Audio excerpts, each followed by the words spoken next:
कि तुम तो हर तरह के रूप बना लेते हो, एक दिन राम का रूप बना के चले जाओ, क्योंकि सीता कह रही है कि सो भुज कंठ, राम की भुजाएं ही मेरे कंठ को छू सकती हैं और कोई नहीं। तो कहने लगे राम बन के चले जाओ, जैसे ही राम का रूप धर के जाओगे सीता खड़ी हो जाएगी और दूर से भाग के मेरे राम आ गए तुम्हारा आलिंगन करेगी, बस तुम फिर अपनी बगल में उसको दबा लेना और तुम्हारा काम पूरा हो जाएगा। तो रावण कहने लगे बात तो अच्छी बताइए, जब तरह तरह के रूप बना लेता हूँ मैं, तो राम का रूप भी बनाऊँ। तो राम का रूप बना करके गए और वहाँ से तुरंत लौट करके आए। तो जब घर में आए महल में, तो मुंह बड़ा उतरा हुआ, उदास।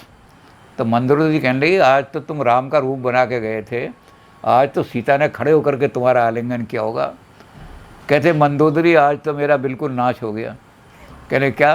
कहते मैं जैसे ही अशोक वाटिका में घुसा तो जितनी राक्षसनियाँ वहाँ बैठी थीं, हर राक्षसनी मुझे अपनी माता के रूप दिखाई देने लगी और सीता तो मुझे महामाता दिखाई दी।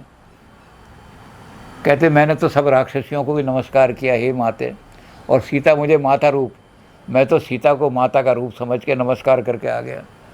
मंदोदरी कहने लगी पति देव, अभी तो नकली राम बने हो, तब आपको संसार की औरतें माता के समान दिखाई दे रही हैं।